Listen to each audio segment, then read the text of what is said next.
जय श्री कृष्णा दोस्तों, स्वागत है आपका आपके YouTube चैनल संस्कृत साहित्यम पर। आज हम लोग अध्ययन करेंगे श्रीमद् भगवद गीता के अध्याय 10 के श्लोक संख्या 15 और 16 का। तो चलिए प्रारंभ करते हैं गीता के 10वें अध्याय का 15वां श्लोक। स्वयमेवात्मनात्मानं वेत्थ त्वं पुरुषोत्तम भूत भावन भूतेश देवदेव जगतपते।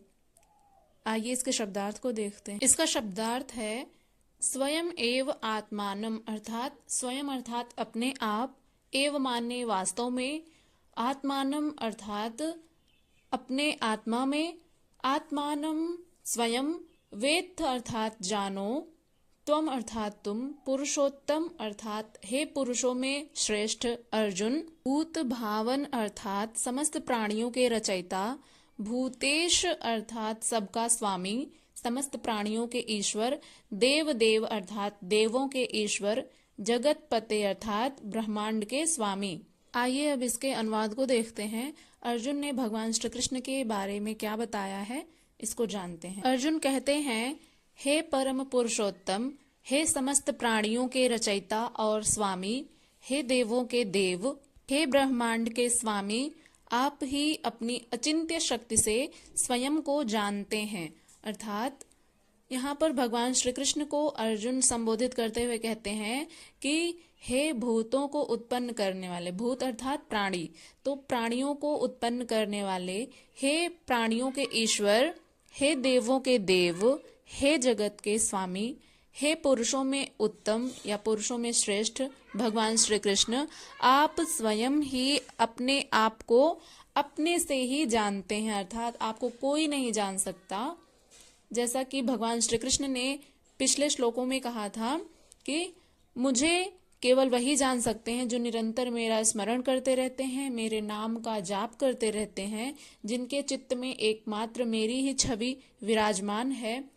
ऐसे मेरे प्रिय भक्तजन ही मुझे प्राप्त कर सकते हैं, ना कि कोई अन्य मनुष्य ही। और साधु संत भी, और यदि कोई देवर्षि हो या फिर कोई भी देवता हो, वे भी मुझे तत्व से नहीं जान पाते हैं, ऐसा उन्होंने कहा था। तो इस पर अर्जुन कहते हैं कि हे पुरुषोत्तम, आप स्वयं से ही अपने आप को जानते हैं, और हे पुरुषों में उत्तम, स्वयं आप ही अपने आप को जानते हैं, अथवा जिसकी आत्मा में जागृत होकर आप जना देते हैं, वही जानता है आपको कि आप कौन हैं। यह भी आपके द्वारा ही आपका जनाना हुआ। अर्थात भगवान श्री कृष्ण को कोई तब तक नहीं जान सकता जब तक कि वे स्वयं ना चाहें कि यह व्यक्ति मुझे जाने या फिर मुझे समझे। तो यह भी एक तरह से भगवान श्री कृष्ण के द्वारा ही जनाया जाता है कि तुम मुझे जानो। आइए अब अगले श्लोक की तरफ बढ़ते हैं। गीता के 10वें अध्याय का 16वां श्लोक इस प्रकार से। वक्तुमर्हस्य शेषेण दिव्याह्यात्म विभूतयः या विभिर्भूतिभिर्लोका निमांस्त्वं व्याप्य तिष्ठसि। आइए इसके शब्दार्थ को देखते हैं, फिर इसके अनुवाद को भी जानने का प्रयत्न करेंगे। इसका शब्दार्थ है वक्तुम अर्थात वर्णन करने के लिए, अर्हसि अर्थात योग्य हैं, अशेषेण अर्थात पूर्णतया, दिव्याह अर्थात दिव्य, ही अर्थात वास्तव में, आत्म अर्थात तुम्हारा यानी श्री कृष्ण का, विभूतयः अर्थात ऐश्वर्य, याभि अर्थात जिससे, विभूतिभि अर्थात विभूतियां या ऐश्वर्य, लोकान अर्थात समस्त लोकों को, इमान अर्थात इन, त्वम अर्थात तुम, व्याप्य तिष्ठसि अर्थात व्याप्त हो और उनमें निवास करते हो। तो मित्रों, यह रहा शब्दार्थ। आइए इसके अनुवाद को जानने का प्रयत्न। इसके अनुवाद में अर्जुन भगवान श्री कृष्ण से कहते हैं कि हे केशव, कृपया मुझे अपने दिव्य ऐश्वर्य का वर्णन करें, जिसके द्वारा आप सभी लोकों में व्याप्त हैं और उनमें निवास करते हैं। मित्रों, अब इसके बाद भगवान श्री कृष्ण अपने विराट स्वरूप के बारे में बतलाएंगे उनको। जब अपना उन्होंने विराट स्वरूप दिखाया था, तो इसका वर्णन हम अगले श्लोकों में करेंगे। तो आज यह जान लेते हैं कि अर्जुन ने भगवान श्री कृष्ण से प्रार्थना की। जब भगवान श्री कृष्ण ने कहा कि मैं सर्वत्र व्याप्त हूँ, समस्त प्राणियों में मैं विद्यमान हूँ, तो इस पर अर्जुन कहते हैं कि हे केशव, कृपया आप मुझे अपने दिव्य ऐश्वर्य का वर्णन करें, जिसके द्वारा आप सभी लोकों में व्याप्त हैं और उनमें निवास करते हैं। जैसा कि भगवान श्री कृष्ण ने कहा था कि मुझे जानने वाला मेरे द्वारा ही मुझे जान पाता है।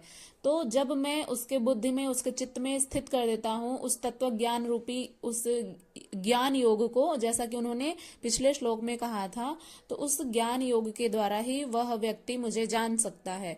तो इसलिए अर्जुन कहते हैं कि हे नाथ, आप ही उन अपनी दिव्य विभूतियों को संपूर्णता से कहने में समर्थ हैं, जिन विभूतियों के द्वारा आप इन सब लोकों में व्याप्त करके स्थित हैं। अतः आपसे मेरा यह निवेदन है कि आप कृपया करके मुझे अपने उस विराट स्वरूप को दिखाएं, जिससे मैं यह जान सकूं कि आप समस्त प्राणियों में व्याप्त हैं और उनमें ही स्थित हैं। अतः आप ही उन अपनी दिव्य विभूतियों को संपूर्ण रूप से लेश मात्र भी शेष न रखकर कहने में सक्षम है। अर्थात आप ही हैं जो अपनी शक्तियों को प्रकट कर सकते हैं, बता सकते हैं, जिनमें कोई लेश मात्र भी त्रुटि नहीं होगी। अतः आप उन शक्तियों को और अपने उस विराट स्वरूप को मुझे बताएं, जिन विभूतियों द्वारा आप इन सब लोकों में व्याप्त करके स्थित हैं। तो ऐसा अर्जुन भगवान श्री कृष्ण से निवेदन करते हैं। तो अब हम लोग अगले श्लोकों में जानेंगे कि भगवान श्री कृष्ण अपने विराट स्वरूप के बारे में अर्जुन से क्या बतलाते हैं।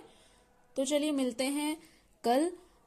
यहाँ तक आपको कोई भी संशय हो तो पूछ सकते हैं, और यदि वीडियो पसंद आई हो, व्याख्या समझ में आई हो, तो इसे एक लाइक अवश्य करिएगा। चैनल पर यदि नए हैं तो सब्सक्राइब कर लीजिएगा। इसे अपने मित्रों तक अधिकाधिक शेयर करिएगा। चलिए मिलते हैं कल। तब तक के लिए अपना ध्यान रखिएगा। नमः संस्कृताय। हरे कृष्णा।